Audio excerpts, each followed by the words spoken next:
Welcome to my channel રસોડાની રંગત. Please share, subscribe and like.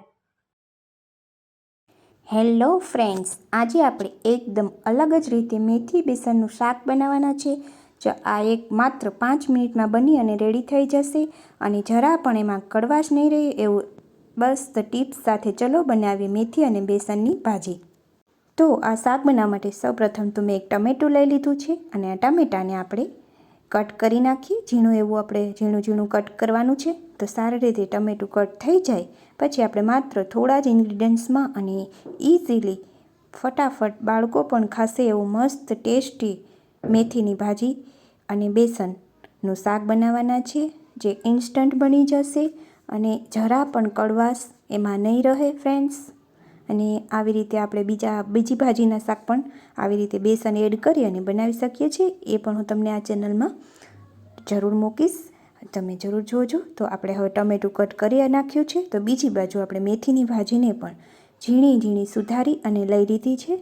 તો આવી રીતે મેથીની ભાજી બહુ લાંબો કટ આપણે તો તેલમાં પડતા સાવ પતલી થઈ જશે અને તરત ચડી જશે, એટલે આપણે એવી ફટાફટ સુધારી હવે થોડા એવા ધાણા એડ કરશું, જે ઓપ્શનલ છે. મેથીની ભાજી છે પણ આ એમાં ધાણા અને બધું ખવાઈ જશે, ગમે એટલી ભાજી તો ખબર નહીં પડે, એટલા માટે થોડા એવા ધાણા આપણે કટ કર્યા છે ફ્રેન્ડ્સ. તો હવે બધા ઇન્ગ્રીડિયન્ટ્સ આપણે જોઈ લઈએ. મેથીની ભાજીનું શાક બેસન સાથે બનાવવા માટે સૌપ્રથમ તો આપણે લીલું લસણ પર કટ કર્યું છે, મેથીની કટ કરી છે, ટામેટું અને 2 ચમચી એવો બેસન લીધો છે. તો આ બધા ઇન્ગ્રીડિયન્ટ્સ આપણે હવે તૈયાર થઈ ગયા છે. તો આ ક્વોન્ટિટી પ્રમાણે બધું એડ કરવાનું છે. મેથીની ભાજી કે ગમે તે પાલકની ભાજી જે બનાવતા હોય તો નમકને ગમે થોડું ઓછું રાખવાનું. હવે એક બાજુ આપણે પેનમાં 2 ચમચી તેલ મૂકવાનું છે. 2 મોટી ચમચી ભરી અને તેલ મૂકશું. આપણે સૂકી રાખવી છે એટલે.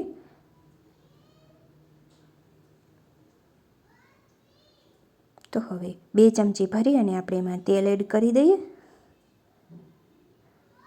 તેલને હવે થોડું ગરમ થવા દઈશું, ત્યારબાદ એનો વઘાર કરવાનો છે. અને ફટાફટ આ ભાજીને પાકતા કોઈ પણ મેથીના શાકને જરા પણ સમય નહીં લાગે. અને ચણાનો લોટ એડ કરી અને આ બેસનથી આપણે મસ્ત મજાનું આજે અલગ જ શાક બનાવવાના છે. તો હવે આપણે થોડું તેલને ગરમ થવા દઈએ ફ્રેન્ડ્સ. તેલ ગરમ થઈ જાય એટલે આપણે ડાયરેક્ટમાં વઘાર જ કરવાનો છે. થોડી હિંગ એડ કરી અને ત્યારબાદ આપણે ટમેટાં અને ભાજી એડ કરી દેવાની છે. તો હવે આપણું તેલ થવા આવ્યું છે, તમે જોઈ શકો છો. તો આ સમયે આપણે હવે એમાં વઘાર કરી દઈએ. જીરું એડ કર્યું છે, હિંગ એડ કરી છે, લીલું લસણ એડ કર્યું છે અને હવે ટમેટાં અને ભાજીને આપણે એડ કરી દઈએ અને સારી રીતે હલાવી નાખશું. ત્યારબાદ હળદર એડ કરી દઈએ, થોડું નમક એડ કરી દઈશું અને એને સારી રીતે હલાવી લેશું ફ્રેન્ડ્સ. આને પાકતા ખૂબ જ ઓછો સમય લાગે છે અને આપણું ટેસ્ટી શાક જ્યારે સમય ન હોય ત્યારે અને ભાજી શિયાળામાં ગમે એટલી ખાવ એટલી ઓછી, એટલે આવું શાક તો બાળકો માટે બેસ્ટ છે અને મોટા પણ ખાઈ શકે છે. આપણા હાથ પગના દુખાવા માટે પણ આમ ભાજી ખાવી અઘરી પડે છે, પરંતુ આ રોટલી સાથે ખવાઈ જાય છે. હવે આપણે આ સમયે થોડું બધું પાકી જાય ને ટમેટું અને મેથી, ત્યારે બેસન એને એડ કરી દીધો છે અને એની ઉપર ત્યારબાદ આપણે ચટણી એડ કરી છે, જેથી કરી અને ચટણી દાજી નહીં. એક આ વાતનું ખાસ ધ્યાન રાખવું ફ્રેન્ડ્સ. તો હવે આપણે સારી રીતે હલાવી નાખીએ અને 2 થી 3 ટીપા તમે પાણી એડ કરી શકો છો. વધારે પાણી એડ કરવાની જરૂર નથી. આપણે ચટણી દાજે નહીં એટલા માટે થોડું પાણી એડ કરશું. વધારે પડતું 1 થી 2 ચમચી જેટલું પાણી એડ કરી અને હલાવી લેશું. અને આપણું શાક ઇન્સ્ટન્ટ ભાજી મેથીનું બેસન સાથેનું ભાજી બનીને તૈયાર છે. તો ફ્રેન્ડ્સ, આ ખાવામાં પણ એકદમ ટેસ્ટી અને મેથીની જરા પણ આમાં કડવાશ રહેશે નહીં.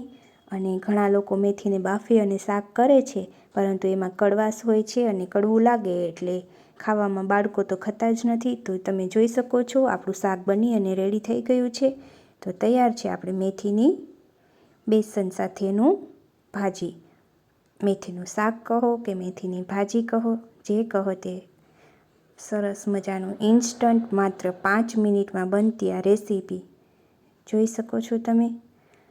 બધું તૈયાર હોય તો એક બાજુ આપણે તેલ મૂક્યો અને ફટાફટ આ રસોઈ બનાવી શકીએ છીએ અને રોટલા સાથે ગમે ત્યારે તમે ખાઈ શકો છો.